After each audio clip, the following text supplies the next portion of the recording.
if you want to be successful in anything, communication. And it doesn't matter if you're shy. It doesn't matter if you're introverted and you don't necessarily, and I'm using air quotes, like to people.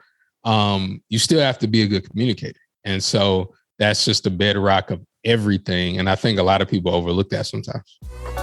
Hey there, and welcome to the Tribe of Leaders podcast. I'm your host, Emmy Kirshner.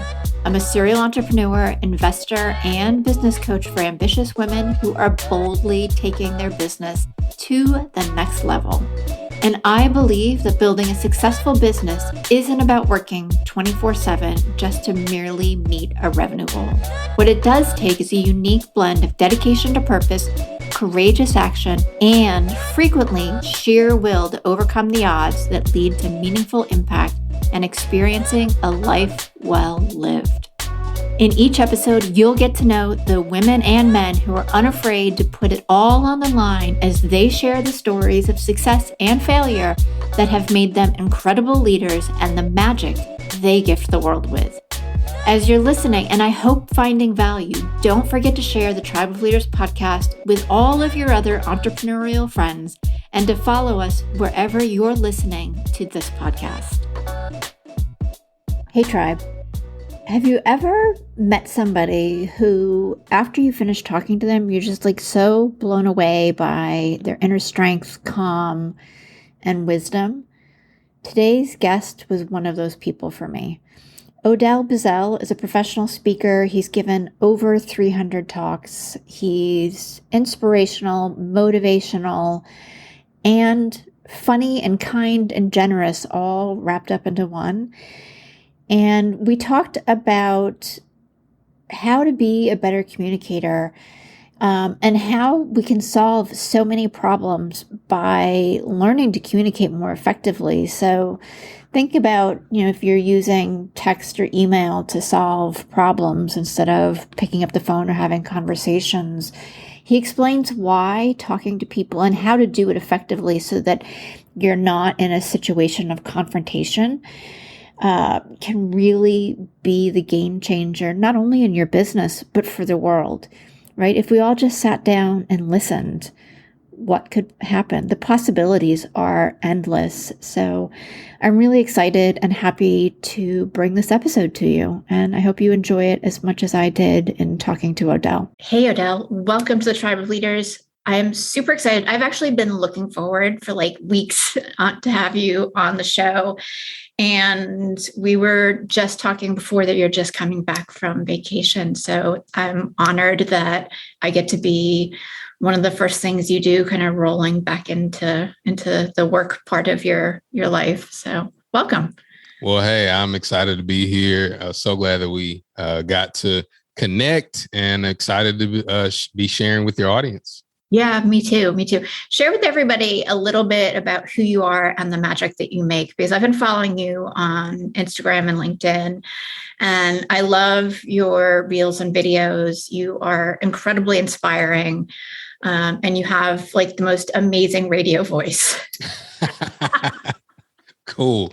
Well, I appreciate that. So the progression of my career has been from outside looking in, and it looks pretty continuous. It kind of looks like I've been doing a lot of the same things, but I like to tell people I'm just a work in progress, trying to get better and better. The foundation of everything that I do is grounded in communication. And I believe that the only way that we can become successful in life is to become really great communicators, not just with others, but with ourselves. And so all of the work I do is grounded in that. How that shows up is usually through my public speaking work, working with companies, working with organizations, teaching them how to create safe and profitable spaces for their leaders. And it also shows up through books. I write lots of books. I have however many works in progress that you want to say without me seeming like I'm scatterbrained. I have so many, but I've written and published 9 books as we're talking, and they are centered on different subjects related to success, motivation, and again, that internal communication. So yeah, that's my work, and that's been my work for Oh gosh, since 2008. Wow. All right. So a long time. A little bit. So I'm always curious with authors, what is your process for writing a book? Does it take a while? Or are you one of those people that can do it on a weekend? You have 9 books. That's a lot. I'm a binge creator. That if anybody follows me on Instagram, follows me on anything, I will create a chunk of stuff and then schedule it to be released. And that's the same way that I do books. I have an idea for a book. I put it on my so-called drawing board. And then when I'm ready to activate it, I go to it, create an outline. And if there's research that has to be done, I'll go ahead and do that ahead of time. And then I'll go straight into the story. And usually once I set my mind to, I put a deadline on a book. So I say, I'm going to finish it by July 31st. That's my boom, boom, boom, boom, boom, boom, boom. Then the editing process, which is painful, the most painful part for me. After the editing process, it's just, right then and there. And I self-publish my books for profitability and speed. So that's the process. That's awesome. Do you have somebody do your editing? Yeah. Okay. Yes, I have 2 people that do it. So they're self-editing. And anybody listening, if you want to write a book, don't try to edit it as you go along. I know the desire to do that is great, but write it, get it all out, and then you can go back and self-edit it where you're using your eyeballs to look through it. Then you want to get a fresh pair of eyes. Then you want to get another fresh pair of eyes. And the spoiler alert is there might be a mistake or 2, even after those 2. I've seen major published books with mistakes. Oh, yeah. So don't get caught up on the mistakes. Just have a couple eyeballs look at it, a couple eyeballs that you trust, or, make sure you're paying somebody well that's a good editor, and then produce it. But that's what I would suggest as it goes for editing. Okay. Yeah. Because I haven't written a book, but even with the content that I do write, I generally have somebody else look at it, just because sometimes if it makes sense in my head, it doesn't mean that it makes sense in anybody else's head. So now, how did you, or I guess why communication? Like, that's one of the things that's really important to me, because I feel like we can, if we're really listening and we're speaking what's on our heart, we can solve all problems. But a lot of people don't communicate well. So what drew you to really being a great communicator yourself and creating a space for other people to learn how to improve? Well, I have to give respect and admiration and all that good stuff to my grandmother and my dad. They always over talked to me. So they always, whether it be a lecture of something I did wrong, whether it be a lecture that'll turn into a Bible story, that'll turn into a sermon. My dad and my grandma, they still to this day, if I talk to them for any amount of time, it's going to be a Bible story, and then it's going to go into a sermon and some sort of lecture. So having that experience when I was young, I always engaged with it. I didn't always listen, obviously, but I always engaged with it. Right. And both my grandma and my dad made things very plain for me to understand. So even if I made a mistake, I knew, okay, this is why I made the mistake. This is what I was doing. And so that's just been a part of my life. And I understand that now as an adult, and, getting married and having friendships with other adults, that wasn't always the norm, especially with children. In my generation, it was, kids are seen, not heard. You're not allowed to ask your parents why. My grandma and my dad both entertained that. They always say, okay, this is why. Instead of, do this because I say so. Right. It was always do this because if you don't listen, you have a bad consequence that will hurt you. Mm-hmm. And so because of that, I always over communicated. And then when I went to college, I was looking at majors. I don't know how you chose your major or how people that are Randomly. listening. But I looked at the majors. I thought about my strengths and my weaknesses. I wanted to go into business, but they had too many math classes for some weird reason. And then I saw communication. I remember looking to my friend when we were looking through the book. This was back in the day when they actually had like the physical book. I said, well, I'm always going to communicate. So I'll just major in communication. And I majored in communication. And then I just fell in love with every part of the process of interpersonal, public speaking, like all of it. I just always love to communicate. So then, when you're looking back and hindsight is 2010, it was like, okay, well, if I want to be good at business, I need to be able to communicate to my client, what my services are going to do. And then as you go up in business, you need to be able to communicate to yourself how powerful you are, how impactful your service, your product can impact someone. So that's really why, I said at the onset, if you want to be successful in anything, communication, and it doesn't matter if you're shy, it doesn't matter if you're introverted and you don't necessarily, and I'm using air quotes, like to people, you still have to be a good communicator. And so that's just the bedrock of everything. And I think a lot of people overlook that sometimes. Yeah, I agree. Because that's how we connect, really, and on so many different levels. And I love, because I saw on your website too, like you speak with colleges, you speak with corporate leaders. That's to me, like two totally different ballparks. And how do you prepare for each one? Because I presume they both have different needs, and you're traveling all over the country to speak. Yeah, absolutely. So yeah, they're totally different groups. I started with colleges because it was the easiest way into public speaking, to paid public speaking, because I graduated when I was 22 and I didn't know what I wanted to do. And my public speaking professor, he said, "You're a great public speaker. You should be a professional speaker." And I was like, "What is that?" I don't even know what that is. And found out that they pay a lot of money to pay speakers to come in and speak to audiences. The problem I had at 22 was a problem that most 22-year-olds have. Who's really going to listen to them?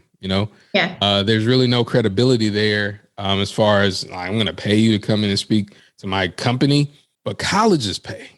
And then I figured out the college market and I found out, okay, this is what they look for. This is, who they look to hire. I was still essentially a peer at that point.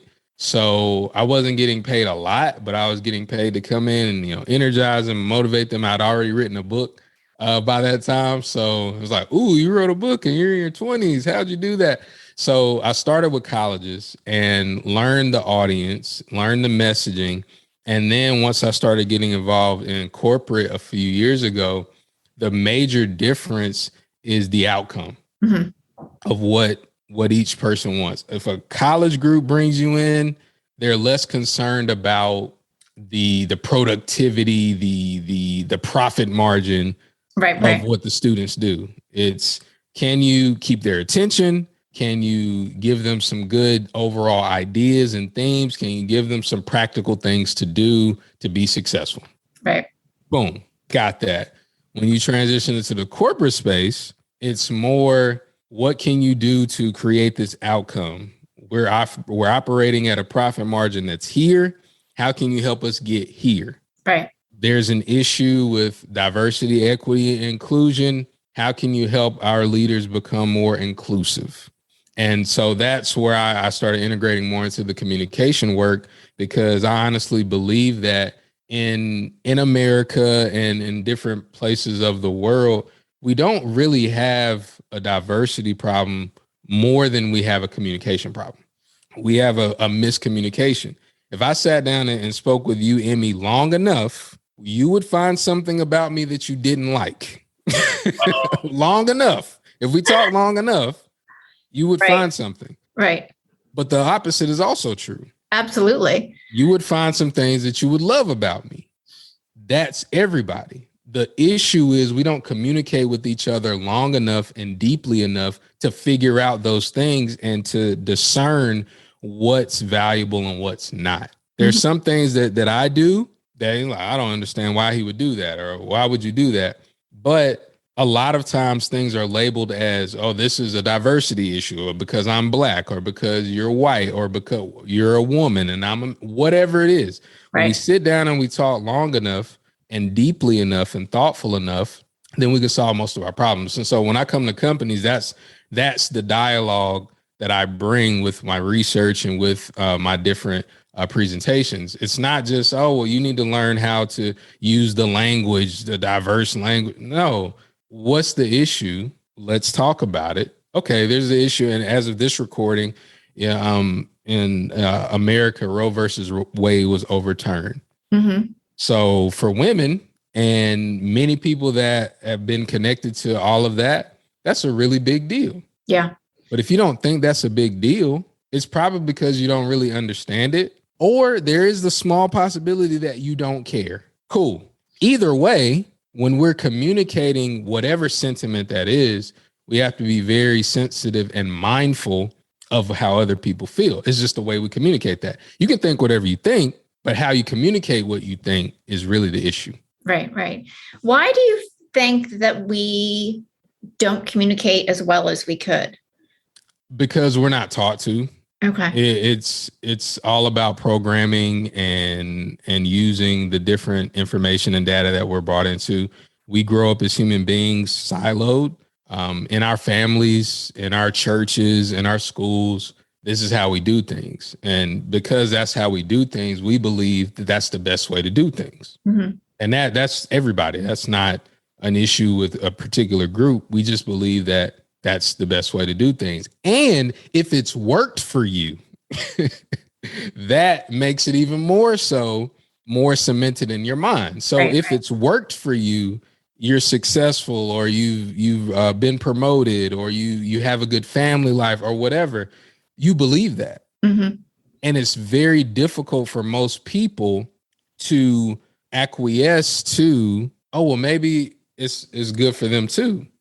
And then understanding this, and this is something I tell people all the time. As a parent, we're all kids with bills and responsibilities. And one thing that we know about kids is kids believe that the world revolves around them. Spoiler alert, so do we. So because of that, it's hard to communicate that. Like, nobody would ever do this, but they do it in different ways. Nobody will ever come to work. Nobody will ever come to their place of business and say, you know what? I really don't care about what you think. It's really about what I think only. And you're just going to have to get along with it. No boss is going to do that. No CEO of a company, no small business owner is going to do that. But inherently, that's how we think. And so because we can't communicate that by fear of being shunned and outcasted, we try to find creative ways to do it. And people they're not taught well how to do it. And so that's one of the things that I help people do, is I help first work on your intrapersonal communication. That's what you say to you, what you believe about you, your thoughts, your beliefs, your feelings, your attitude. Like, what is that? And let's assess that and look at that. Right. And then as we look forward, let's see how the other person thinks and reacts. And here's the last point that I'll say. If you learn how to be a powerful communicator, you can get anything you want, and more people will like you, and more work will get done, and you can still keep your opinions and your thoughts. Absolutely. Absolutely. Because it is giving people time to hear you too, right? Like it's not just the words you're using or what you're saying or the message, but it's giving people the opportunity to process what is being said.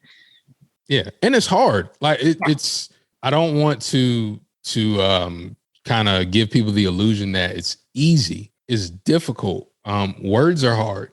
I remember a quote by Shakespeare. He said, "My best is making old words sound new." And all the words that we have, all the words that we see, it's difficult, especially if you're face to face with somebody and emotions are a little high. It's really difficult to have those conversations. And one piece of advice that I suggest to people is to step back from it.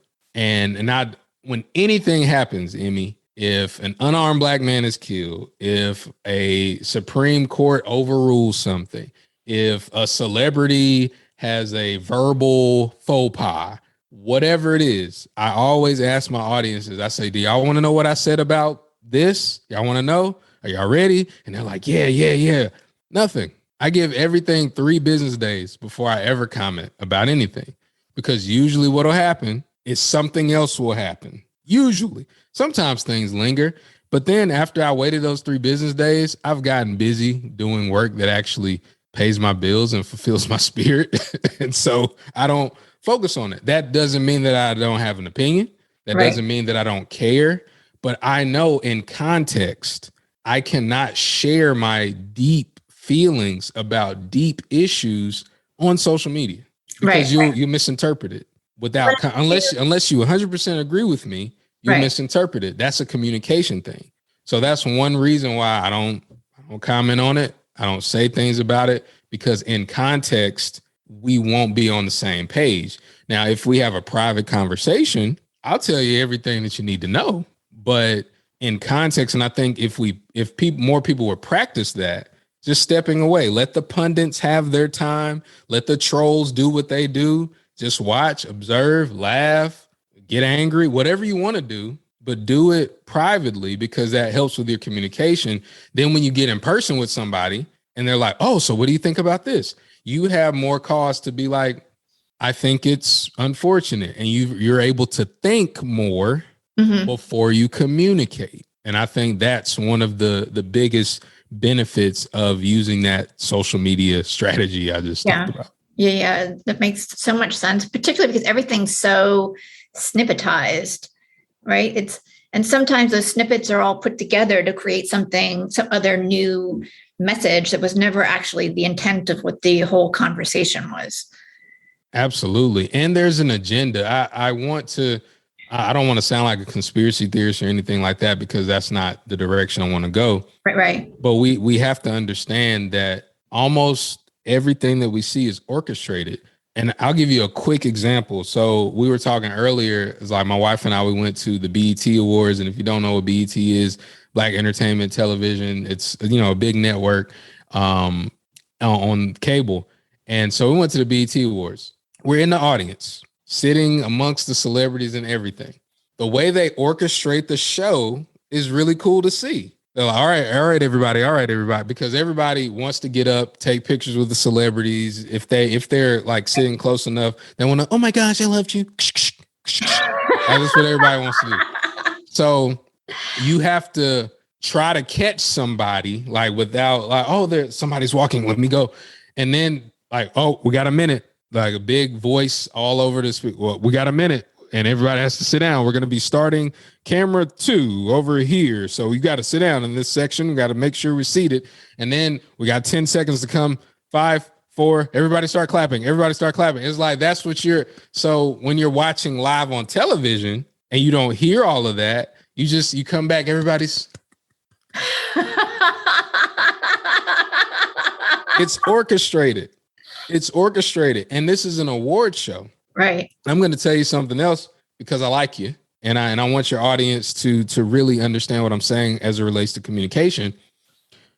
Most of the people at those award shows are not celebrities. Some people probably knew that. Other people maybe didn't. When I say most, if there were 2,000 people there on Sunday in LA, 300 of them were celebrities. Most of the people were casted audience members. That's exactly what we were called, and seat fillers. Now, why would they do that? Because they want to make it look like to the sponsors, to the people watching on television that, oh my gosh, look at all these people here. It's orchestrated.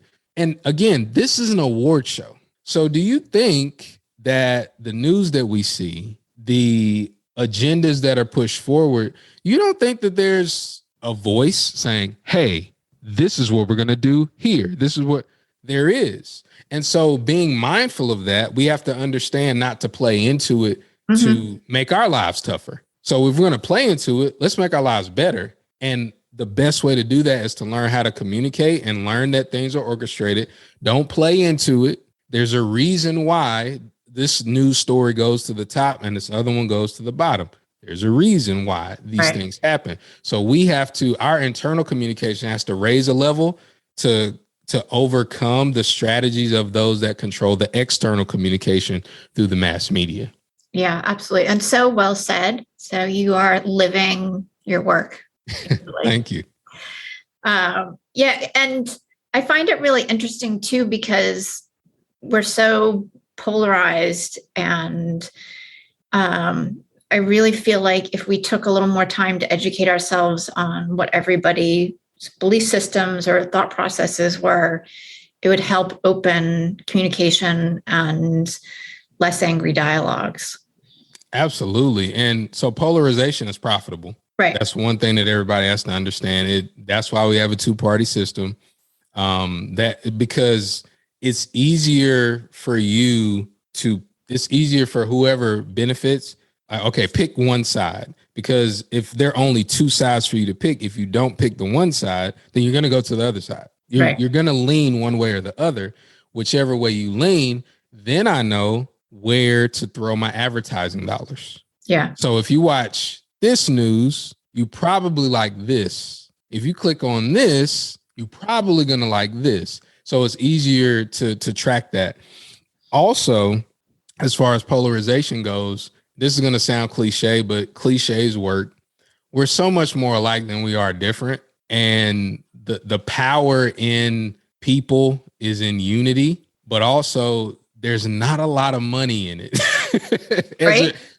Pertaining to the companies and the different, there's not a lot of money in everybody being together. Right. And so it's best if we're polarized. And I'm not saying that you don't need to pick a team. Sometimes you do need to pick a team. Sometimes you do need to, this is where I stand. This is where I don't stand. You absolutely need to do that. But depending on the work that you do, depending on the companies that you work for, you've got to understand that you're on that team. Yeah. So you're on the team of your company. You're on the team of the business. You're on the team of the clients that you serve. That's the team you're on.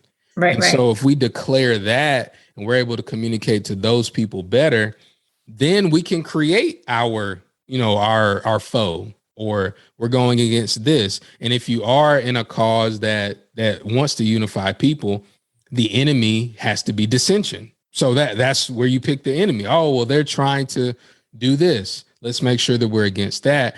And I think we could step back again, to use your language, from the polarizing, poisonous dialogue, because it really is. And it's really the type of toxic entertainment that we don't need. No, we don't. And it's been interesting for me because I've met people who have very different belief systems than I do, and that's fine. But a lot of times their conversation, and not necessarily people who have different belief systems from me, but I'm saying people in general, a lot of times my experience has been, the conversation will start with, well, you're wrong because blah, blah, blah. And I'm like, I haven't even opened my mouth yet.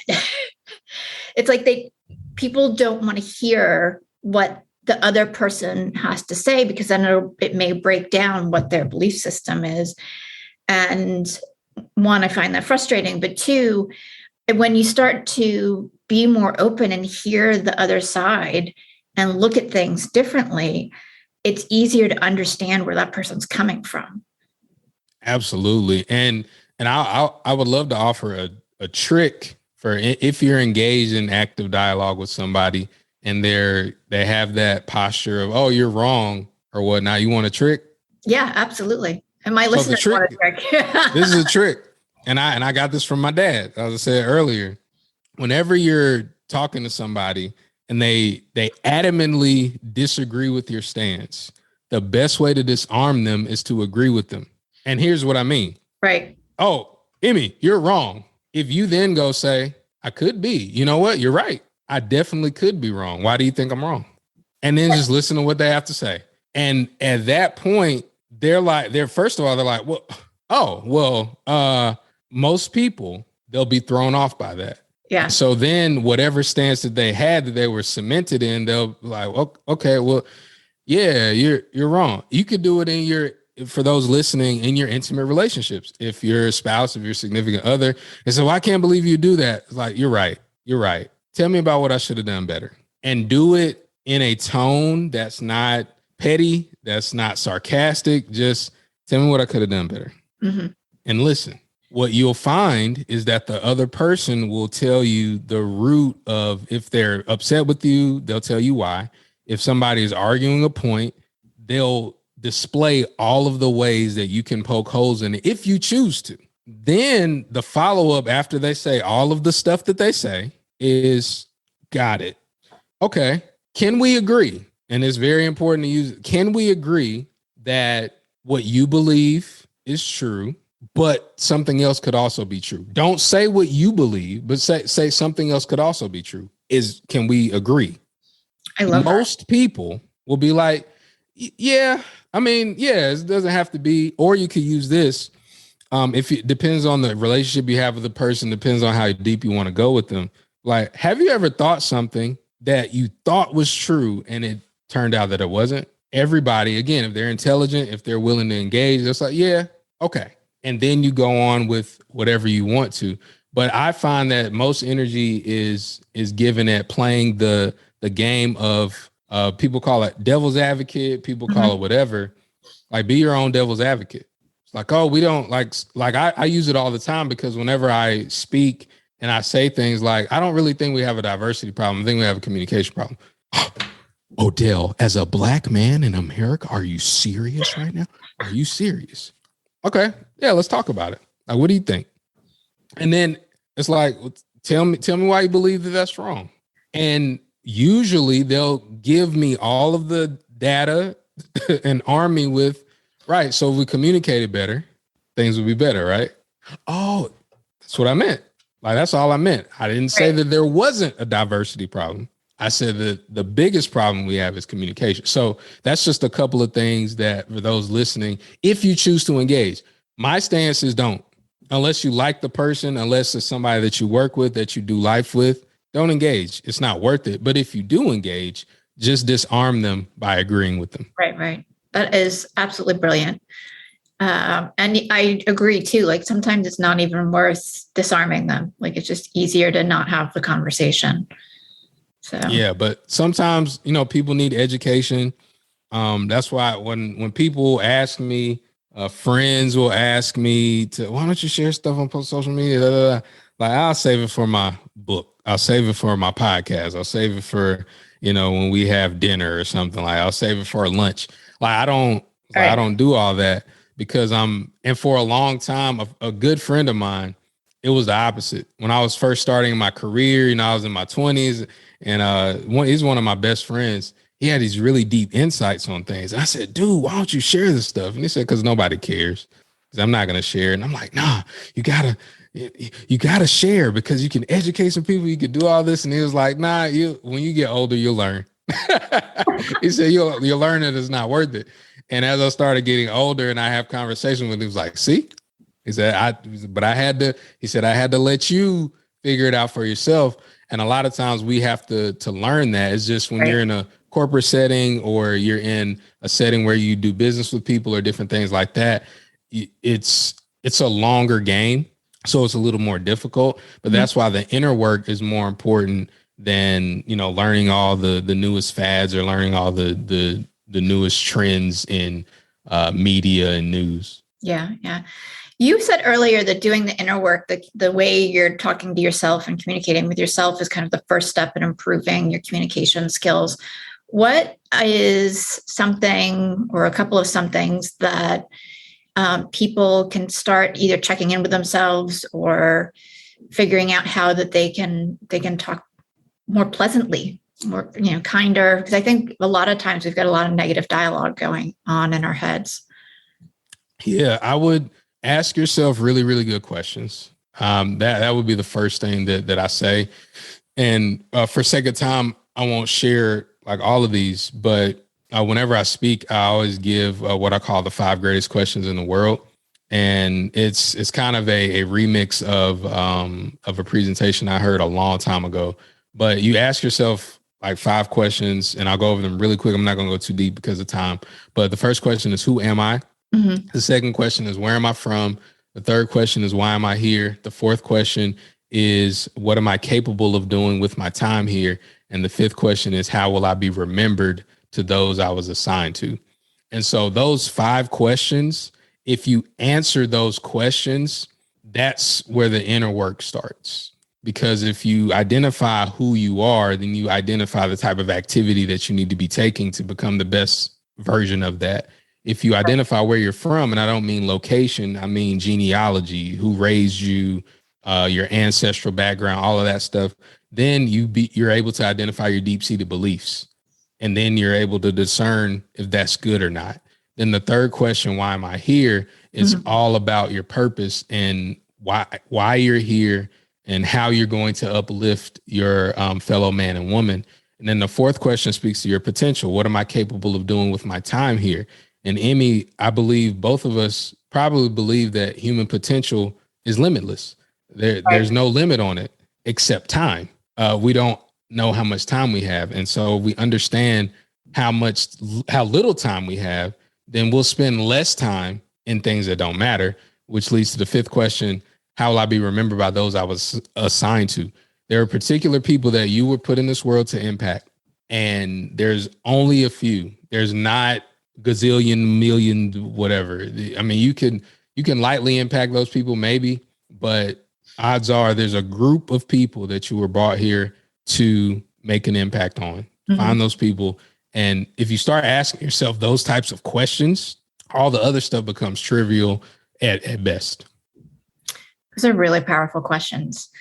I'm curious, in one of your books, do you have these 5 questions so people could kind of delve into it and with more depth, or do they have to hear you speak? Yeah, of course. That, I think in my book, Refuse to Lose, 6 Ways to Overcome Obstacles and Win the Game of Life. They're in there. Okay. And then my book, Why I Fired My White Best Friend. They're in there as well. Okay.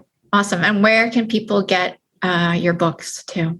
Best place is Amazon. That's the best place. You should be. If you have Prime, you'll get it by the time you finish remembering you listened to this episode. Instantaneous. I've had stuff show up from Amazon in like 3 hours recently. It's been really creepy. So, they're taking over the world. So just be prepared for that. They are. And I kind of go back and forth because I love like local, small businesses and local food, and Amazon's kind of my guilty pleasure as well.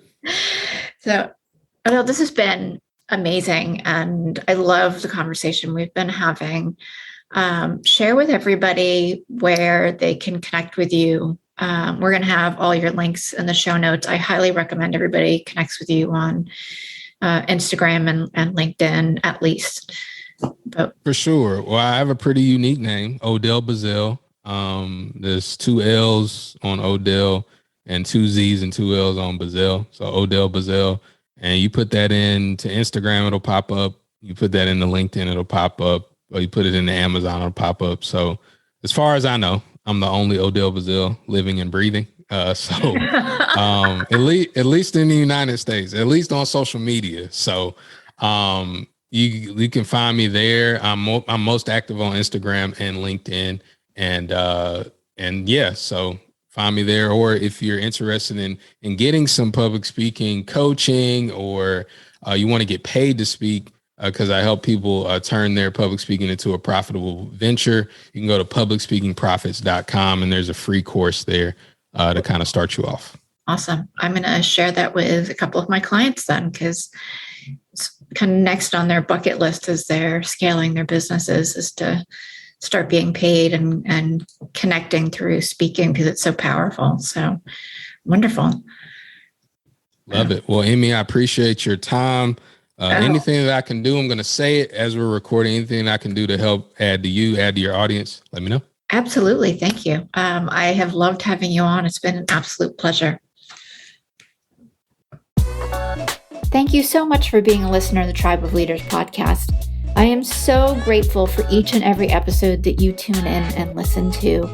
And I hope that you get a ton of value that you can implement starting today. I do have just a quick favor. If you wouldn't mind hopping on to wherever it is that you listen to podcasts and leave us a rating and review. It would help us tremendously so that the Tribe of Leaders podcast can be found more easily and help inspire other entrepreneurial leaders.